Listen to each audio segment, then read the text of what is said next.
Hey guys, welcome to our channel. So in this video I'm gonna tell you how to cancel your order.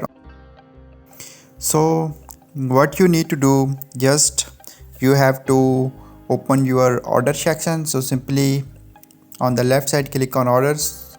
So I don't have an order yet due to payment verified method. So simply I'm going to draft to teach you how to do it. So simply we will move to draft, and here you can see I have two orders, so I want to cancel one. So simply open the order, and just when you open the order, just go down, and here you can see delete option on the red button. So simply when you want to cancel the order, what you need to do, just you have to click on this delete button.